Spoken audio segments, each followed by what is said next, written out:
Diabetes यानी मधुमेह हमारे देश में एक बहुत ही आम समस्या, इसलिए भारत को diabetes capital of the world कहा जाता है।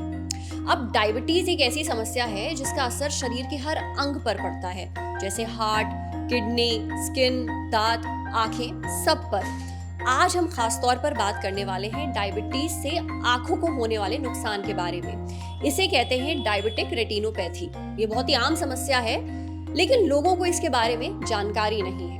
और जब जानकारी ही नहीं है, पता ही नहीं है, तो वो लक्षणों पर कैसे ध्यान देंगे, वो इसका इलाज कैसे कराएंगे। अब क्या होता है, इसमें आंखें अंदर ही अंदर खराब होती जाती हैं और इंसान को पता भी नहीं चलता। और अगर समय रहते इलाज ना कराया जाए तो अंधापन तक हो सकता है। इसलिए आज सेहत के इस एपिसोड में हम डिटेल में बात करेंगे डायबिटिक रेटिनोपैथी पर हम दिल्ली में नहीं हैं, हम हैं वाराणसी में।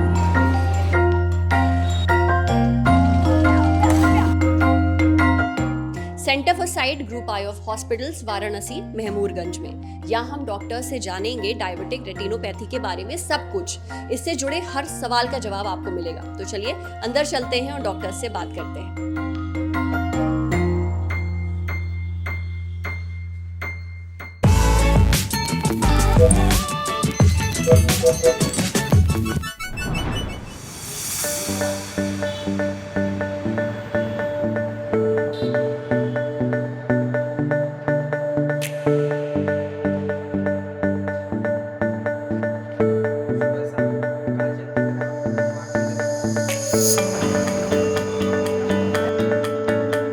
सबसे पहले हम बात करने वाले हैं डॉक्टर ब्रिजेश कुमार तिवारी से।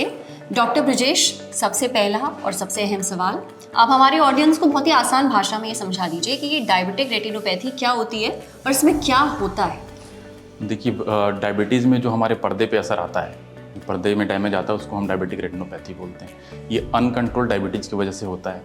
तो जब हमारा डायबिटीज़ कंट्रोल में नहीं होता है तो लंबे समय तक शरीर में शुगर की मात्रा बढ़ी रहती है, जिसकी वजह से पर्दे की जो खून की नलियाँ होती हैं उनमें बदलाव आता है और उसकी वजह से उसमें लीकेज हो जाता है या फिर वो नलियाँ बंद होनी शुरू हो जाती हैं, तो जिसकी वजह से पर्दे में सूजन आ सकता है, पर्दे पे खून आ सकता है, उसको हम डायबिटिक रेटिनोपैथी बोलते हैं। अच्छा, तो डायबिटिक रेटिनोपैथी के शुरुआती लक्षण क्या होते हैं जिस पे हर मरीज को नज़र रखनी चाहिए, एटलीस्ट जिसे डायबिटीज़ है? देखिए, हर डायबिटीज़ के मरीज़ को अपनी आंखों के पर्दों का रेगुलर चेकअप कराते रहना चाहिए, क्योंकि बहुत शुरुआत में कोई लक्षण होते नहीं, लेकिन पर्दे में डैमेज शुरू हो चुका होता है, इसलिए रेगुलर स्क्रीनिंग कराते रहनी चाहिए। शुरुआती लक्षण आप कह सकते हैं कि देखने में दिक्कत आना, पढ़ने लिखने में दिक्कत आना, या फिर अक्षरों का टेढ़ा मेढ़ा हो जाना, ये हो सकता है।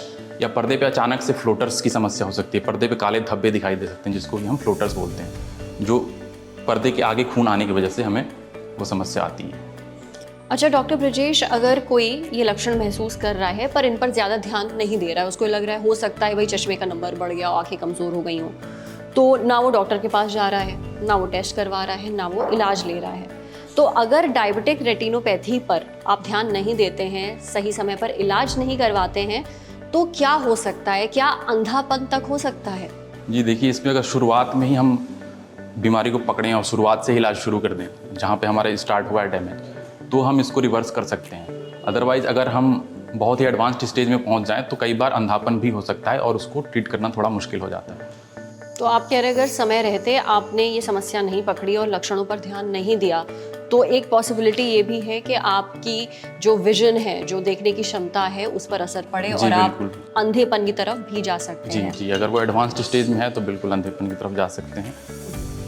और अगर किसी को डायबिटिक रेटिनोपैथी है, उसको ये लक्षण महसूस हो रहे हैं और जो हमारा ऑडियंस देख रहा है, किसी को लगे कि हाँ ये समस्या तो मुझे भी होती है, मुझे डॉक्टर के पास जाना चाहिए, टेस्ट करवाने चाहिए, और वो यहाँ सेंटर फॉर साइट आता है, तो किस तरह के टेस्ट आप करते हैं इस चीज़ की जांच करने के लिए कि ये जो समस्या है ये डायबिटिक रेटिनोपैथी ही है?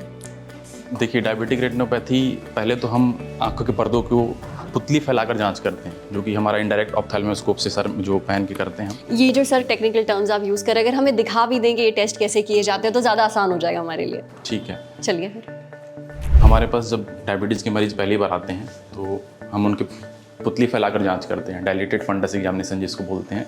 उसके लिए हमारे पास बेसिक जो मशीन्स हैं, जो सबसे शुरुआती जांचें होती हैं, वो स्लिट लैंप एग्जामिनेशन होता है और इनडायरेक्ट ऑप्थेल्मोस्कोप होता है, जिससे कि हम रेटिना देखते हैं। तो इसमें हमें शुरुआती लक्षण दिख जाते हैं, कोई हेमरेज है, कोई सूजन है, मोटा मोटा पता लग जाता है। फिर रेटिना यानी आपकी आंखों का जो पर्दा होता है, अगर उसमें कोई समस्या कोई होती समस्या है तो वो हमें इससे लगभग पता चल जाता है। फिर अगर उसकी लेयर बाय लेयर हमें जांच करनी होती है तब हम जाके बाकी की जांचें करते हैं। तो हमारी अगली मशीन आपको मैं दिखाता हूँ। अगर किसी मरीज के पर्दे में हमें सूजन जैसी लगती है, लगता है कोई उसके पर्दे में झिल्ली आ रही है, तो हम अगली जांच जो है वो OCT कराते हैं, जिसमें पर्दे के लेयर बाय लेयर हमारी फोटोग्राफ्स आ जाती हैं। अच्छा, जैसे कि ये जांच अभी OCT की जांच इस मरीज की हो रही है।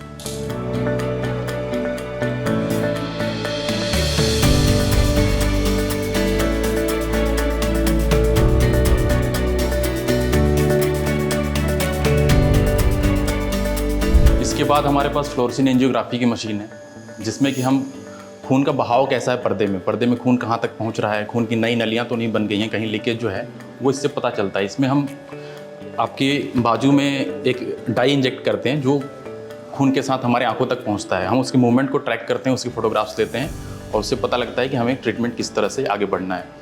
इसके अलावा जिन मरीजों के पर्दे के आगे खून बहुत ज़्यादा होता है, जिससे कि पर्दा हमें दिखाई नहीं देता है, तो हम उसके लिए अल्ट्रासाउंड करते हैं, B-स्कैन जिसको बोलते हैं। वो मशीन हमारी यहाँ पे है और एक मरीज़ का हम अभी करने जा रहे हैं। अच्छा। सर आँख बंद कर लीजिए एक बार।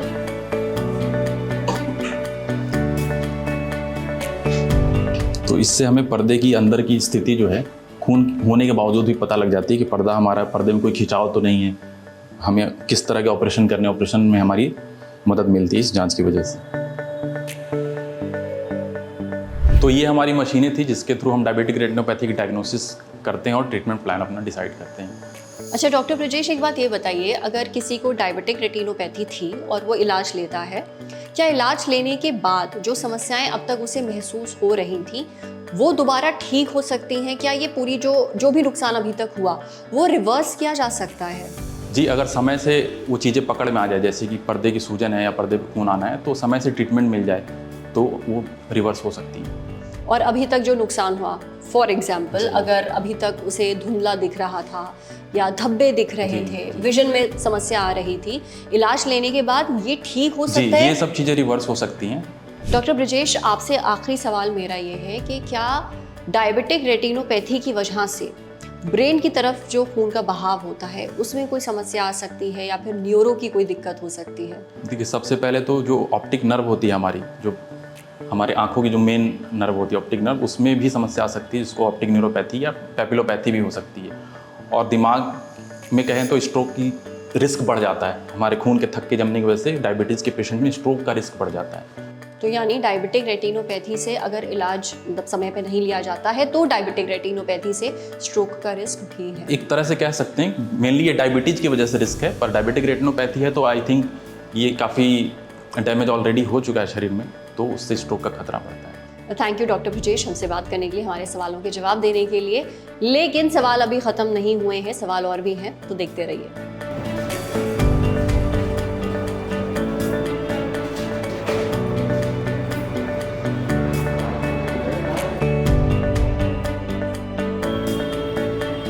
अब हमारे साथ हैं डॉक्टर श्रद्धा पांडे, जो डायबिटिक रेटिनोपैथी से जुड़े हमारे कुछ और सवालों के जवाब देंगी।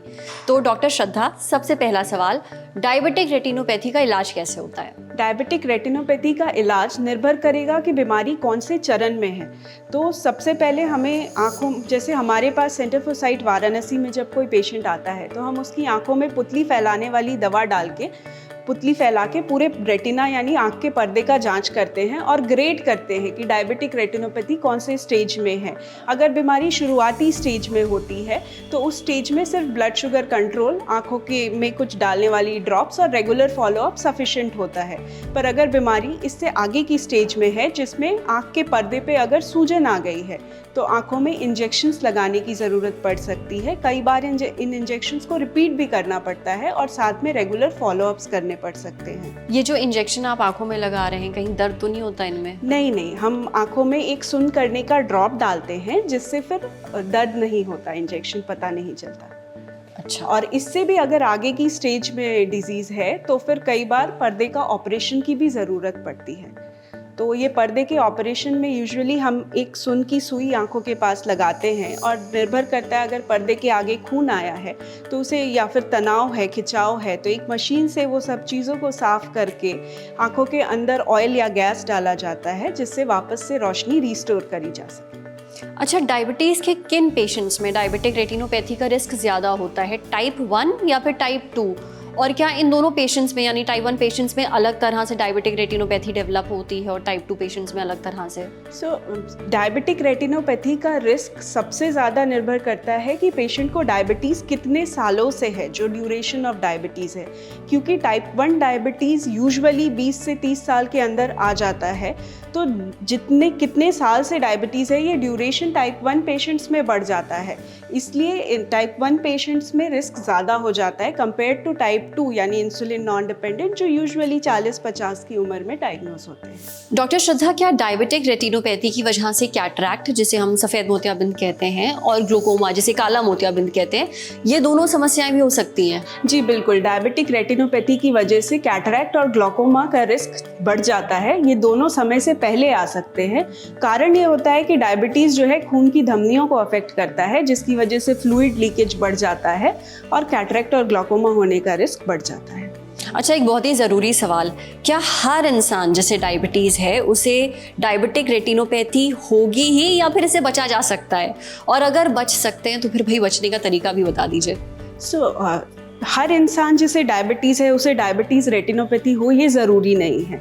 भारत में लगभग 10 करोड़ से ज़्यादा लोग डायबिटीज़ मेलाइटिस से ग्रसित हैं और 40 लाख लोग लगभग ऐसे हैं जिनकी आंखों की रोशनी डायबिटिक रेटिनोपैथी से कम हुई है। तो डेफिनेटली हर कोई नहीं अफेक्ट हुआ है। बचने का तरीका सबसे पहला blood sugar control, blood pressure control, lipid control, regular follow up. आपके आंखों के डॉक्टर को जो है आपको समय पे दिखाना सबसे ज़्यादा ज़रूरी होता है। अच्छा, अगर आप डाइट अपनी कंट्रोल करते हैं, एक्सरसाइज करते हैं, क्या इनसे भी हेल्प मिलती है? Yes definitely. सब जो डायबिटीज़ की जो डाइट है वो फॉलो करना सबसे पहला स्टेप ऑफ ट्रीटमेंट है। अगर वो नहीं किया तो हमारी मेडिसिन, इंसुलिन कुछ भी उतना इफेक्ट नहीं करेगा। खाने में आपके वेजिटेबल्स इंक्लूड करना, कितना खा रहे हैं वो पोर्शन, समय कब खा रहे हैं वो, नियमित और संतुलित आहार लेना बहुत ज़रूरी है। एक्सरसाइज जो है वो बोलते हैं कि हफ्ते में 5 दिन कम से कम 20 से 30 मिनट की वॉक ज़रूरी होती है। ये सब बहुत अच्छा होता है डायबिटीज़ को कंट्रोल करने के लिए, तो साथ साथ डायबिटिक रेटिनोपैथी को भी कंट्रोल करने के लिए। अच्छा डॉक्टर श्रद्धा, मुझे ये तो समझ में आ गया कि अगर आपकी डायबिटीज़ कंट्रोल में नहीं है तो आप डायबिटिक रेटिनोपैथी के रिस्क पर हैं। पर क्या हाई कोलेस्ट्रॉल और हाई बीपी से भी डायबिटिक रेटिनोपैथी हो सकती है? Yes definitely. High blood pressure और हाई कोलेस्ट्रॉल से डायबिटिक रेटिनोपैथी का रिस्क बढ़ जाता है। एक स्टडी में देखा गया है कि जिन लोगों को डायबिटीज़ था, जब उनका ब्लड प्रेशर और कोलेस्ट्रॉल लेवल कंट्रोल किया गया तो उनको डायबिटिक रेटिनोपैथी होने का रिस्क कम हो गया। वजह ये है कि ये ब्लड प्रेशर और कोलेस्ट्रॉल भी हमारी खून की धमनियों की जो सतह है, जो वॉल है, उसको कमज़ोर बनाता है, फ्लूइड लीकेज बढ़ाता है, तो डायबिटिक रेटिनोपैथी का रिस्क बढ़ा देता है। डॉक्टर श्रद्धा, आखिरी सवाल मेरा आपसे ये है कि जिन लोगों को डायबिटीज़ है, क्या उनको आँखों की स्क्रीनिंग करवानी चाहिए? कब ये स्क्रीनिंग शुरू कर देनी चाहिए? किस उम्र में शुरू कर देनी चाहिए? हर कितने वक्त पे, हर कितने समय में उनको ये स्क्रीनिंग करवानी चाहिए?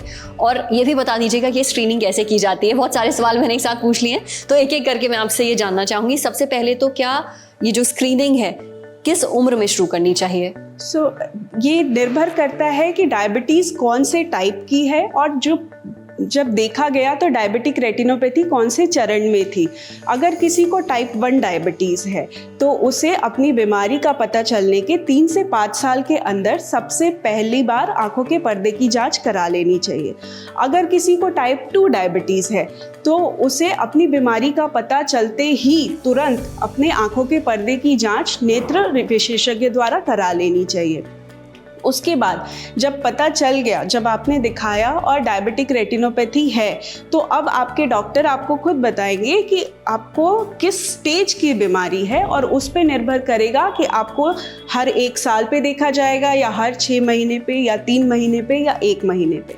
यह डायबिटिक रेटिनोपैथी की स्टेज पे निर्भर करेगा।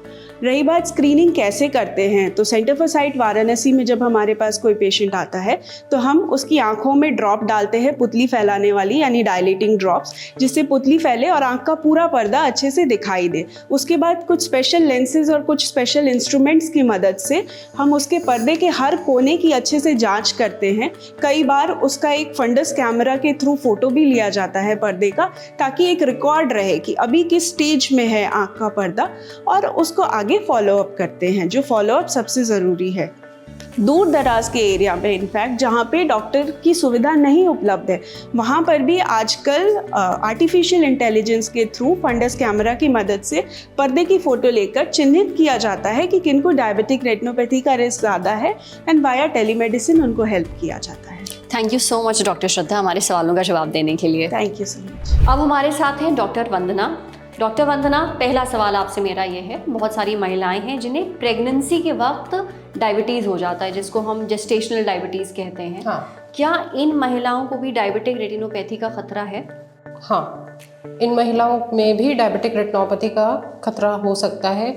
मान लीजिए बहुत सारे ऐसी गर्भवती महिलाएं होती हैं जिनको हम स्क्रीन नहीं करते हैं, उनका शुगर पता ही नहीं चलता है, बढ़ता जाता है। तो ऐसे लोगों में क्या होता है, ब्लड शुगर लेवल्स हाई रहते हैं, इस वजह से वो पर्दे में भी इफेक्ट करता है और फिर वो डायबिटिक रेटिनोपैथी की तरह प्रेजेंट कर देता है। तो उनमें भी वो सारे चेंजेस आ सकते हैं हाई शुगर की वजह से।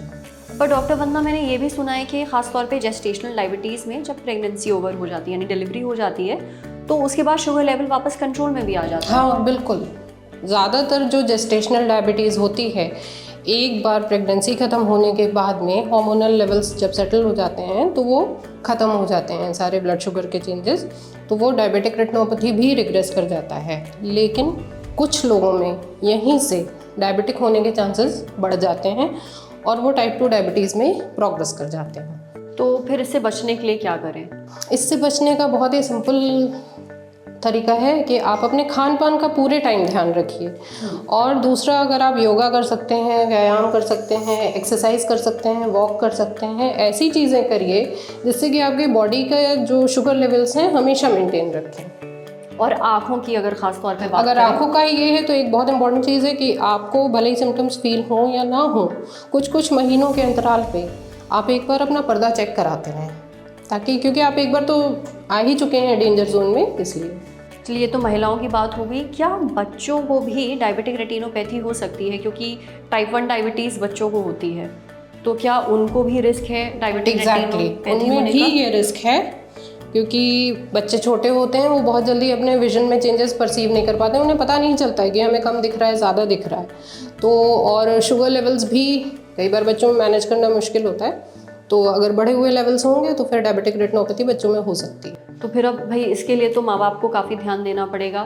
तो अगर आप ऐसे कुछ लक्षण हमें बता दें जो पेरेंट्स अपने बच्चों में ज़रूर नोटिस करें कि अगर उनको ये समस्या हो रही है तो कम से कम एक बार डॉक्टर के पास ले जाकर जांच करवा लें। देखिए, अगर काफ़ी छोटा बच्चा है तो फिर पेरेंट्स को ऐसे वॉचफुल होना पड़ेगा, विजिलेंट होना पड़ेगा कि बच्चा चलते चलते गिर तो नहीं रहा है, चीज़ों से टकरा तो नहीं रहा है, या उससे जो चीज़ आप मांग रहे हैं वो उसे आइडेंटिफाई कर ले रहा है, उठा ले रहा है, देख ले रहा है, मतलब उसे दिख रहा है। अगर वो यही सब बेसिक चीज़ें ही गलत कर रहा है तो मतलब उसका रोशनी कहीं ना कहीं गड़बड़ हो रही है। और तरीका तो आसान है कि आप एक रेटिना सर्जन के पास जाइए, दवा डलवाइए और उसका एक बार पूरा रेटिना चेकअप करवा लीजिए अगर चेंजेस होंगे। बड़े बच्चों में क्या है कि वो खुद से बता सकते हैं, नहीं तो स्कूल में अगर उनके पढ़ाई लिखने में और क्लासेस में पीछे बैठे हैं तो उन्हें दूर से दिखाई देना, कम पढ़ना, ये सारे सिम्टम्स होते हैं। कई बार कॉपीज़ में मिस्टेक्स बहुत होती हैं, टीचर्स कंप्लेन कर देते हैं, तो इन चीज़ों से पिक हो जाता है वो। और इन लक्षणों पर आप ध्यान रखें। हाँ, अगर घर वाले ही वॉचफुल हैं तो वो कहीं ना कहीं ज़रूर देख लेंगे कि बच्चे का बिहेवियर कुछ अलग है। अच्छा डॉक्टर वंदना, अगर किसी को डायबिटिक रेटिनोपैथी है और उसने इलाज लिया और इलाज के बाद ये समस्या पूरी तरह ठीक हो गई, पर आगे जाकर फिर से उस इंसान की शुगर बढ़ती है, वो ध्यान नहीं रखता है, शुगर कंट्रोल में नहीं आती है, तो क्या इलाज के बाद दोबारा डायबिटिक रेटिनोपैथी हो सकती है? जी बिल्कुल हो सकती है, और ये बहुत कॉमन है। लोग सोचते हैं कि हमने तो इलाज करा लिया, हम ठीक हो गए हैं, धीमे धीमे ग्लाइसेमिक कंट्रोल फिर से स्लिप कर जाता है, फिर से शुगर लेवल्स बढ़ जाते हैं, तो पर्दे में तो वो चेंजेस दोबारा आना बिल्कुल मुमकिन है। ऐसा हो ही सकता है, उनको सेम सिम्टम्स आएंगे, सेम परेशानियाँ होंगी, नज़र गिर जाएगी, पर्दे में सूजन आ जाएगा, ब्लीडिंग हो जाएगी, या यहाँ तक कि कई बार पर्दे उखड़ भी जाते हैं लोगों के। तो इसलिए उनको अपना शुगर कंट्रोल बहुत अच्छे से मेंटेन करना चाहिए, और बीच बीच में कुछ महीनों के गैप में ज़रूर एक रेटिनोलॉजिस्ट से या पर्दे के डॉक्टर से, स्पेशलिस्ट से ज़रूर चेकअप कराते हैं अपना। वो जो भी स्कैन्स एडवाइस कर रहे हैं उनको कराइए आपको, क्योंकि फॉलोअप में ट्रैक करते रहना डिजीज़ को बहुत ज़रूरी है। जी, आखिरी सवाल डॉक्टर वंदना, आप यहाँ पे डायबिटिक रेटिनोपैथी का इलाज करते हैं सेंटर फॉर साइट वाराणसी में। डायबिटिक रेटिनोपैथी के अलावा और क्या आँखों की समस्याएं हैं जिनका इलाज यहाँ पे हो सकता है? ऑलमोस्ट सारी ही बीमारियों का इलाज यहाँ होता है, जैसे मोतियाबिंद हुआ या नाखूना जैसे टेरिचियम कहते हैं वो हुआ, या काला मोतिया या सबलवाई ग्लाउकोमा एक नाम होता है, वो बीमारी होती है, उसको भी ट्रीट करते हैं। छोटे बच्चों में पीडियाट्रिक कैटरैक्ट्स होते हैं, स्क्विंट होता है मतलब आंखें टेढ़ी होती हैं, भेंगापन होता है या कम दिखता है, रिफ्रैक्टिव एरर्स, वो सब ट्रीट होती हैं। इनफैक्ट पर्दे की भी और भी बहुत सारी बीमारियां हैं डायबिटिक रेटिनोपैथी के अलावा, उनको भी हम यहाँ पे ट्रीट करते हैं। जिसका सर्जिकल ट्रीटमेंट चाहिए वो सर्जिकली करते हैं या मेडिकली मैनेज करते हैं। बहुत सभी बीमारियों का लगभग यहाँ इलाज होता है। Thank you so much doctor Vandana, हमें समय देने के लिए, हमसे बात करने के लिए शुक्रिया। तो आपने सुना डॉक्टर ब्रजेश, डॉक्टर श्रद्धा और डॉक्टर वंदना को बहुत काम की जानकारी दी है सबने। अब डायबिटिक रेटिनोपैथी के लक्षण जो आपको बताए गए हैं, अगर आप इन्हें नोटिस करते हैं तो बिना देर किए डॉक्टर से मिलिए, जांच करवाइए और इलाज करवाइए, क्योंकि आपने ये भी सुन लिया है कि अगर डायबिटिक रेटिनोपैथी का इलाज सही समय पे ना किया जाए तो क्या हो सकता है। अगर डायबिटिक रेटिनोपैथी से जुड़े आपके और भी कुछ सवाल हैं तो आप कमेंट बॉक्स में हमसे पूछ सकते हैं। अगर ऐसे ही और वीडियोस देखना चाहते हैं तो अपने सुझाव भी दीजिए। देखते रहिए ललन टॉप। शुक्रिया।